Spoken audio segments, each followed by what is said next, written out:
Welcome to Taiwanica. If you're looking for a podcast that is fun, deep, and insightful about the cultures in Taiwan and the USA, you're in the right place. This power couple tells real-life stories and cold hard facts while bringing you chill vibes, funny jokes, and special points of view that you can't find anywhere else. Now, your hosts, Anita and Eric. This is episode 29, talking about catastrophic disasters. Don't you mean natural disasters? Exactly. Welcome to Taiwanica podcast, everyone. Glad to have you here. We are a podcast talking about cultural and natural differences between Taiwan and the USA. We have a very special episode that is very relative to the current events that have been happening in both of these countries. For example, in the USA, we recently had a very giant Hurricane Ian. And also, I don't know why you're laughing. Because you said hurricane. And in Taiwan, there have been a few catastrophic earthquakes. That's right. That's what I'm talking about. Yeah. I mean, yeah, it's bad, but it's also a fun topic for us to talk about because, you know, whenever we think about, for Taiwanese, whenever we think about America, we just think about tornadoes. Basically, that's what we think about, you know, the natural disasters in America. And in USA, all we hear about is typhoon. Yeah, right. Mm-hmm. So we're just thinking, wait, does Taiwan do anything else but have a typhoon? I mean, even say in the name, Taiwan, typhoon. Yeah, it's just, it's an interesting situation. So we hope you enjoyed today's episode as we talk about the differences between our countries as well as our experiences with some of these. So, Anita, we're just going to dive on in today. Can you tell us one of the most common natural disasters that everyone knows in Taiwan? Sure. The very first one you already mentioned, which is typhoon. And in Taiwan, it happens during summertime. Okay. But, you know, like right now, global warming, extreme weather, things like that. Sometimes it could happen even when it's like November or December. Oh, wow. Yeah, but that's not very common. Usually it's still like summertime. It's like peak season for typhoon, like June, July, October. Oh, I see. Did I say October? Sorry, August. August. Oh, I see. August. I thought they skipped a couple months. Yes. You know, We'll just come back later. Yeah. Don't forget about me.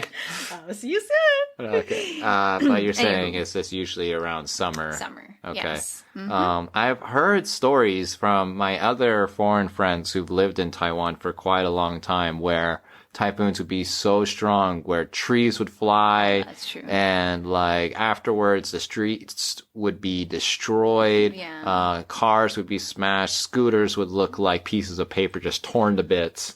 That's a little bit extreme. Extreme. Well, my imagination runs wild. Yeah. But when I lived in Taiwan, I never experienced the typhoon to be too extreme. I mean, it rained and it poured. Yeah. And it flooded a little, but it wasn't too intense.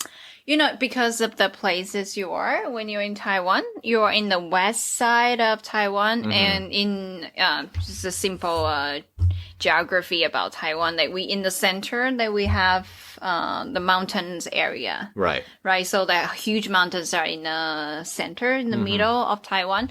And most of the time during the summertime, the normal situation is the typhoon will come from south and goes east. Oh, it goes east. Yes. Okay. So usually, Taidong, Hualien, the east side is like direct impact from typhoon. And what happened to the west side is because we have the barrier, the mountains, the barrier. So usually we won't get that direct impact. So what we have, what you said, heavy rain, pouring rain, and sometimes the wind could be a little bit crazy. But most of the situations like this. Okay. It did happen like before, like Taichung, where we spend most of our time, like Taichung and Tainan. We have when I was a kid, I remember that a few times the trees will like fell down and the scooters would just like smash together, and the car, the windshield will be broken because some like a sign, like, you know, like McDonald's signs, like big signs will fall. Wow. And to like smash something. It did happen. It did happen. But not very rare because we are lucky we're in the west side of Taiwan. Oh, it's very rare. Yeah. I see. So, but people who live in Hualien and Taidong, they kind of get screwed. Yeah. Is that why most people don't live on the on the east side of Taiwan? Probably one of the many reasons. Okay. Yeah. Because they don't want their babies to fly in the middle of the air and be taken away. We don't have tornadoes. Speak of that, it's really interesting. Whenever we think about, you know, like natural disasters in Taiwan, we will think about, you know, everything just fly because of tornado, like even the cows and everything. Houses, cows, animals. Witches, you know. Donald Trump. I don't know. Obama. The toupee. Anyways, so is that really like what is that really happen when a tornado hits? Do things fly? Well, they don't stay intact. Okay, so you know, there are things that do get sucked up by a tornado, and it really just depends on the strength of the tornado. For example, one of the biggest tornadoes in the U.S. was called the Tri-State Tornado. Tri-State? It's because it was so big that it went through 3 different states. Oh my god! Okay, so and so when it went through the states, it just shredded houses. So houses won't be lifted in the air. All the pieces of the houses will be lifted in the air, but all separated. Oh my god. Think about it like a suction cup. When it's sucking something so hard that pieces... It won't be the one piece. No, it'll all be separated, yeah. When it comes to cars, some cars will be lifted in the air, but they won't just like stay in the tornado like movies show. Okay. What happens is that they get spit out somewhere and then it will like hit something else or something like that. So it's just basically this cycle, similar to a drain, except backwards. A drain in a sink, you know, it will suck everything down the hole, but a tornado will push everything up the hole. Yeah, exactly. So that's how usually tornadoes work. Most people in those situations, they hide in their tornado cellars, which is basically underground, not where tornadoes can't get you. You know, like in Taiwan, we are one island and it's very small. So usually, you know, one typhoon can, you know, impact all areas in Taiwan. Right. And, you know, and it's predictable. So I guess my question for you for a tornado is, one, is it happen all around USA or just certain area? And two, is it predictable? This is a very good question. So I'll answer the first one. It's not throughout all the United States. It's only through certain dry areas, mainly places that are in the southeastern part of the USA. It's just the kind of terrain that really suits tornadoes. It's flat, lots of wind, and so they're capable of sustaining their momentum for a long period. If it was hilly, then they would not be able to do as well because they need flat land to have the consistent wind. The structure will be strong. Yeah, exactly. Right. Tornadoes are quite flimsy, so they're very easy to like stop if they are not huge. So, in other words, if it's a hilly area, they're not going to be able to keep going. Makes sense. So, a lot of places in the USA is hilly. That's why we don't have them anywhere else except places like Kentucky, Tennessee, and these kind of states. And your second question was... Is it predictable? Predictable. You know, that's a really good question. There are tornado experts who could probably warn the people ahead of time if a tornado is going to be extreme or not.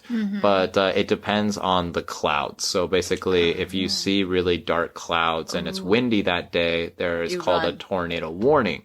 And so very similar to like if there's an earthquake, you would have a tsunami warning, you know, a tidal wave warning, you know, so I see. There's a chance that it could happen, but it's not 100%. Precise. Right, exactly. So we call this a forecast, but the chances of it happening are not always accurate. I see. Interesting. I would be so scary if that happened to you know, my house or something. I mean, we've had tornadoes in Oregon before. Really? But they're very, very small because we're hilly. So you can see them in the distance, be like, "Hey, Mom, is that a tornado?" I'd be like, "Yeah, but it could be. It's not going to become anything huge." I see. So, it really just depends on where you are. But they are scary. They are scary. If they get really, really big, they can destroy lots of stuff.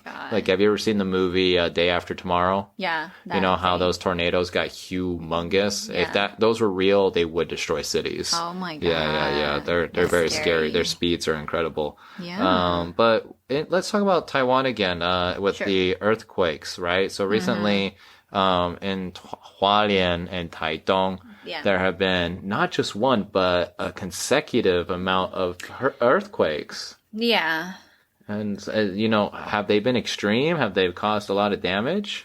I know that one that happened the first time, they are, like you say, they happened in a few times, but, the first time it did happen, like I saw news, there was a 7-Eleven, it's like a building and a 7-Eleven, and the whole building was collapsed. It collapsed? Yeah, it collapsed, and, I didn't update recently, but at that time when the news says there will be, one death and few, hurts. Like, oh my God. Yeah.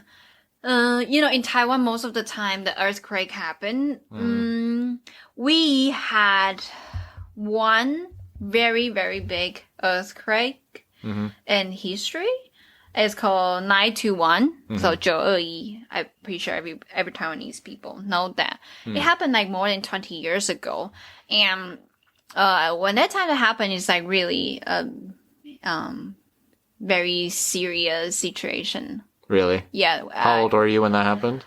I think I was in elementary school, like second grade, second grade. I heard it was very intense in like Nantou. Yeah, it starts from Nantou, Jiji, a small town in Nantou. So it's very close to Taichung because Nantou is in the middle of Taiwan. Middle of Taiwan, so it's kind of like how do you call it? Expanded? Expanded, yes, sorry. Expanded to cities. So Taichung is pretty big. I remember there was like 7. Oh, wow. Level That's was pretty like high. 7 or 6. I know that a lot of things in Nantou collapsed. Yeah, like totally even destroyed. There's a really famous temple that got completely destroyed. You saw that temple, right? Yeah. What was the name of the temple? I don't remember. Fancy Meow. Okay. Yeah. We'll just call it Fancy Fancy It's in Gigi. Everybody knows that because they kept the old one and they built a new one next to it. A replica, right? The one that looks exactly the same. Yes. Yeah. So it becomes like a thing. The side people can go see and like see what happened at the time. The reason when I mentioned about this incident is because after that, most of the people started to pay attention to this kind of earthquake, the natural disaster. So when it built, in Taiwan, we have like tall houses, right, buildings, apartments, right. And ever since that, we have a law or, those constructive company, when they build the new houses, they will use the column is like stronger, and the building, the material they're using is supposed to be earthquake and be supposed like they to be withstand stabilized. The shake, right? Yes. So not after that incident happened about more than 20 years ago, not many houses collapsed. Is that right? Yeah, but in this time the houses collapsed. You can tell that it's like an old building. Maybe before that 921. 921. Yes. Oh. Interesting. So it sounds something very similar to Japan. Previously, before, Japan is very similar to Taiwan, where there is just earthquake after earthquake. And so they had to develop technology similar to this, and all of their modern buildings have them. But if they have an earthquake in an older area, then you'll always see at least 1 or 2 buildings collapse because they just don't have this kind of support. Yes. It's very interesting. This kind of reminds me of a really big earthquake that happened in Los Angeles back in, I think it was the 1980s. I could be wrong on the year, but basically, we don't have a lot of earthquakes in the U.S., but they do happen a lot just in the California region. And so we will, previously, before that technology of having those poles withstand earthquakes, you just saw fire, buildings corrupted. So even the highways, highways used to be elevated. And so parts of the highway would actually fall to the lower level, smashing people and cars below them. God. It was very intense. So yeah, the technology has definitely gone a long way when it comes to withstanding against some natural disasters. Yeah. Wouldn't you say? Mm-hmm. Yeah. And I think that, that's a good thing because, we both, everybody knows that earthquakes, it's unpredictable. Yeah. Right? When you don't know when it's going to happen and you don't know when it's going to stop. Yeah. There is no cause. There is no reason why it happened. Right. So I would say earthquake is like the most scary natural disasters. Would you say so? Yeah. I mean, especially for maybe Taiwanese people because of what happened with Joe Er-yi. Yeah. And, there's that shaking of the tectonic plates. Yeah. You're underneath, your country is right above one of them, two of them. 2 or 3. Yeah. Mm-hmm. And so because of that, you're constantly being wiggled around. Yeah. Just, hey, I'm just going to shake it here, shake it there. So, it definitely seems like, something to be afraid of. I mean, I was too when I lived in Taiwan. That's a story. We do not, what? It's wasn't even big. It's like 2 or 3, and that time we were in Taichung. We're on the 13th floor. But still, it's just like, okay. To be fair, okay. So because I've been through a lot of like big earthquake, like 5, 6, 7. So when that like 2 or 3 happened in the house, I was like, oh, it's an earthquake. And this guy was like, should we run? Should we do? I was like, no, sit down. It's fine. It's going to be all right, Eric. I'm looking in the past. I'm also looking at Eric. So Eric, you need to calm down. Yes. But Eric was very, very nervous about that. That poor Eric. Yes, seriously. I was more worried about the fishes because the fishes we have fish tank. Yeah, we had a fish tank and like all the fish were about to like splash out. Yeah. But it was an interesting experience. Yeah. My first experience with an earthquake was actually in Japan. Oh, really? Yeah. I was at a school and it was during the summer as well. Or no, actually around September. What is with September and having earthquakes? I have no idea. But all of a sudden, we heard in Japan they have a way to notify you that there's an earthquake coming on your phone. Oh, it's the same in Taiwan. Oh yeah, yeah, we have that. But I think they're more accurate than Taiwan because sometimes in Taiwan when there's an earthquake, 5 minutes later there's an earthquake. Exactly. But I gotta say, when we were here in the USA last year or a few months ago, I think it's a few months ago, there was also a pretty big earthquake happened, and most of my students say they got a notification before the earthquake, so they must accurate it. They updated their technology, their software. Yes. Yeah. Okay. They have like iOS 5 now instead of 4. Anyway. Anyways, this person loved Japan a little bit too much, so. They got like literally seconds before the earthquake. Before the earthquake. They're like hide, and all of a sudden, and then all of a sudden I hear it feel this. Oh my god! It's like, oh my god, what is happening, Mama? And all the Japanese people are looking at me, and I'm just like, what? Is that not a big earthquake? They're all like a little scared. But it wasn't that big of a deal. Yeah. And so that was my first earthquake. Okay. Did you run? I was just holding onto the table really tightly. I think I was also holding like my supervisor's shoulder really tightly because he was like saying itai, itai, itai. He was saying ow, ow, ow. And I was like, oh sorry. Just so scared. Oh my god, Eric. And so that was my first time. The second time was also in Japan. And this one's funny because it was a bigger earthquake. It was like a 5 or a 6. And then it was in the middle of the morning. And I was in my house by myself in my bed. And all of a sudden, I wake up and I'm just seeing the whole world shaking around me. And I'm just, you hangover? Yeah, it wasn't a hangover, but for some reason it just felt so good. Like I was just like a baby being cradled by mommy. And I was just like, oh, this is so... I didn't even... I felt like asleep. I woke up, everything was fine. And I go to work and all the Japanese were like, yabai, yabai, everything's like so crazy right now. Are you okay? Are you okay? I'm like, I'm okay.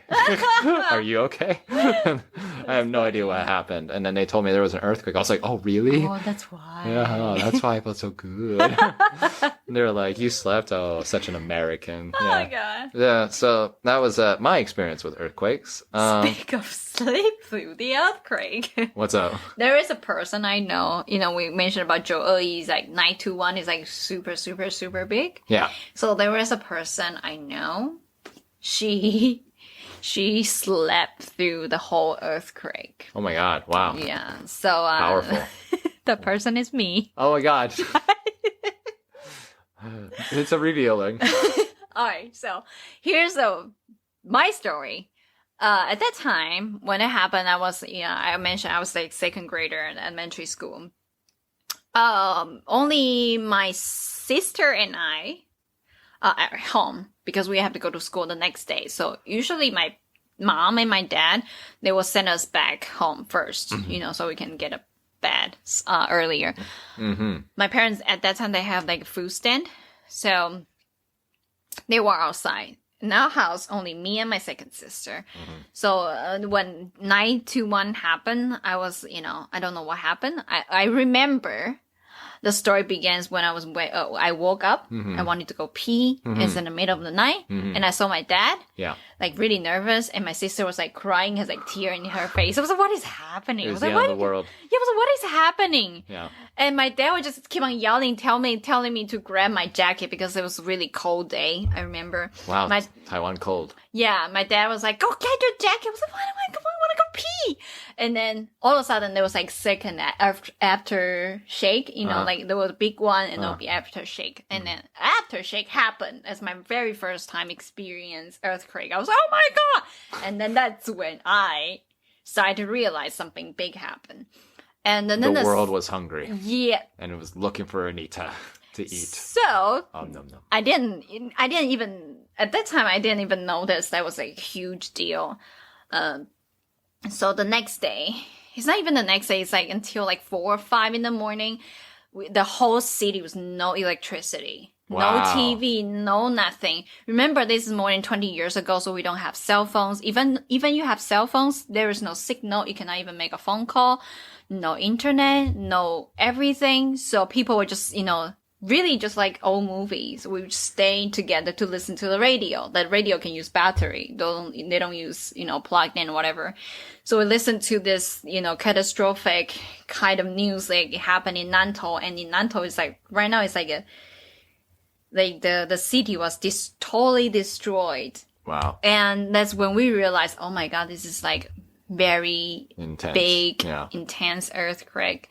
And I remember for like a few days, the government said you should not go home. So every day, my father, my dad would just drive us, all of us, in the car and to park in the park.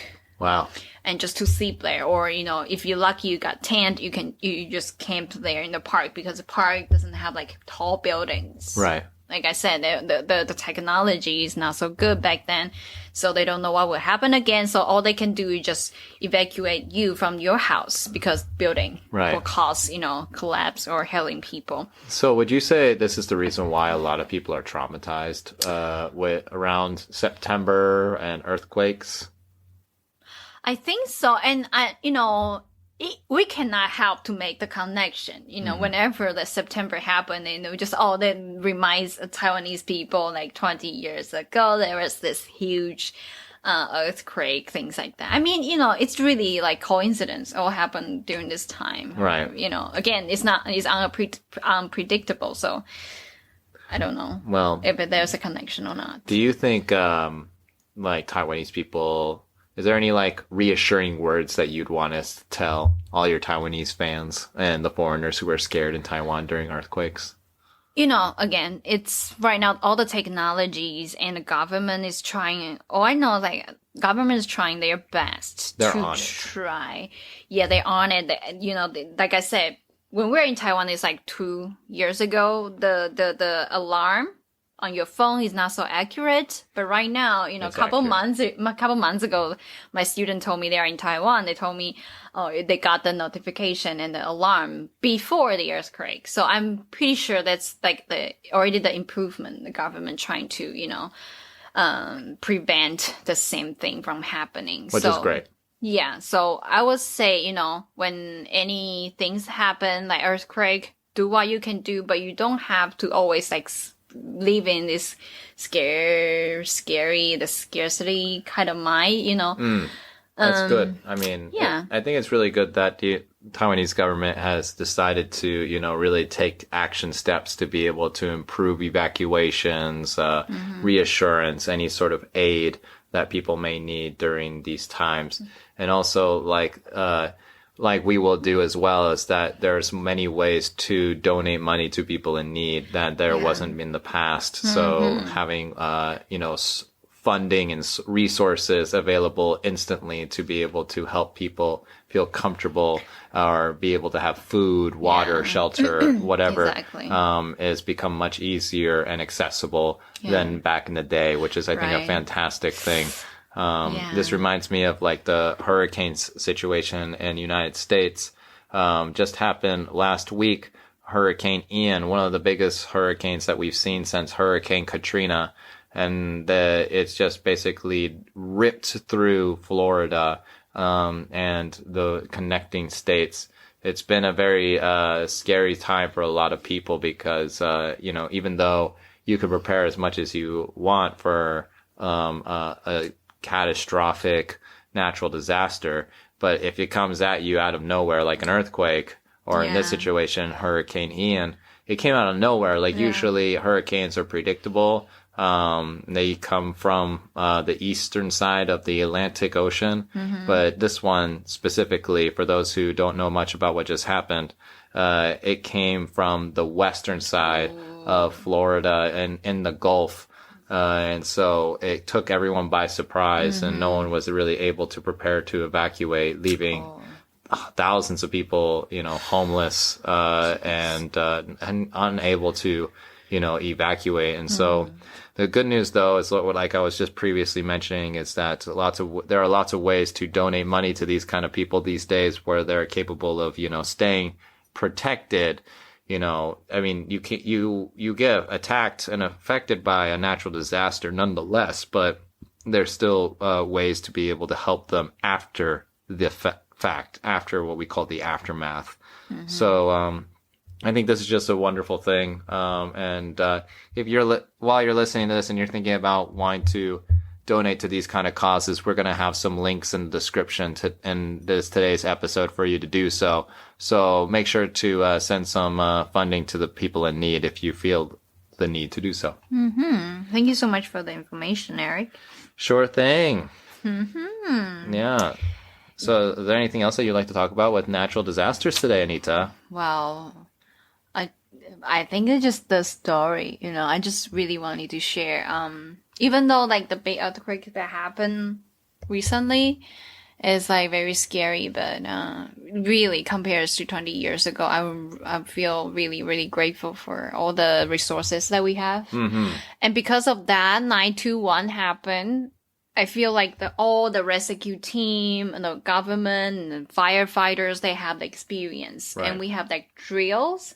Yeah, good drills. Good drills, from time to time. So when the things that happen like this, they will be able to, even though earthquake is unpredictable, but after that, they will know how to rescue in the very first minutes. Like they say there will be like 72 hours golden time frames to save people.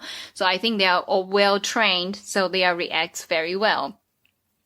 One last story I wanted to share is, back to 921. After a few days after the earthquake, we have no contact with anybody, and my aunt, which is my father's oldest sister, she lived in Gigi, which is when the earthquake happened. Yeah. So we finally know that she's okay, but we know that the situation there is pretty bad. I remember my dad at that time is, right now you can see a lot of like convenience store. We have, like bento or food, you know, like microwave food, they can donate. I've seen that the 7-Eleven or convenience store, they donate those kind of food to the area they had got hit victims. by the victims. Yes. So convenient. Yeah. 20 years ago, when we tried to donate food, there is nothing you can donate. So what we donate is like flour. Oh, wow. Rice, those kind of things, salt, because those are kind of the things, the only thing that you can use, to make food, you know.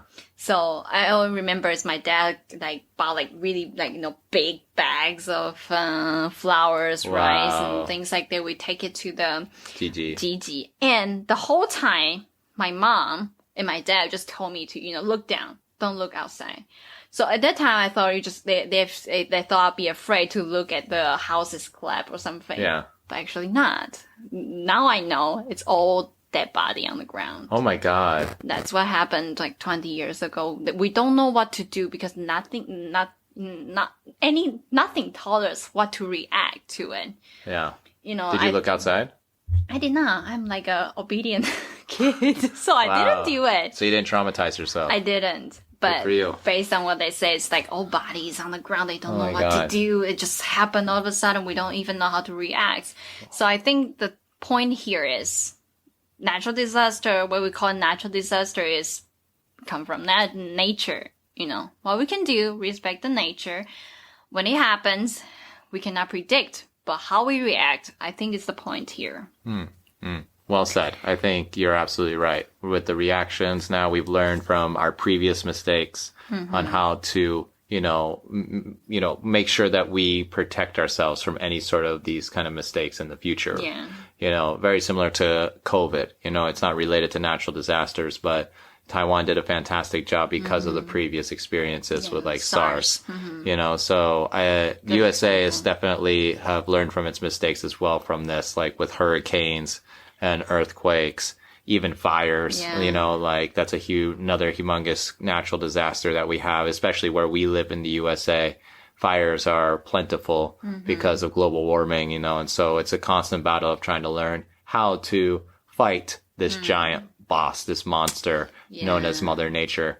And so it's a thing that, I think is very important to understand, but also remember that even though we have control over our lives, doesn't mean we have control over the world. And we should respect Mother Nature for what it is, because it gives us life, but can also easily take it away. Yeah. So I think it's a good place to end this episode. I think so. Well, Anita, thank you so much for sharing your experiences of Taiwan. Oh, thank you so much. It was a pleasure to share my experiences of the United States. Thank you for making a comment about your earthquake experience. Yes, my earthquake experience, yes. Aha! Yes, okay. It was a wonderful time. And so just as a friendly reminder, we love coffee. We love it so much that we would love you to buy us coffee at buymeacoffee.com/Taiwanica. All right. Taiwanica. There's no ka, okay? Sorry. So just Taiwanica. We would love that. Thank you for your support. Thank you for your support. We would love to make more episodes like this, so give us the support. Give us a coffee, by the way. It's not by the way, it's just the message. Just do it. Just do it. All right. We love you. Bye. Love you. Bye. Thanks so much for tuning in to Taiwanica. If you're enjoying the show, please feel free to rate, subscribe, and leave a review wherever you listen to your podcasts. That helps others find the show, and we greatly appreciate it. Thanks again for listening, and we'll catch you in the next episode.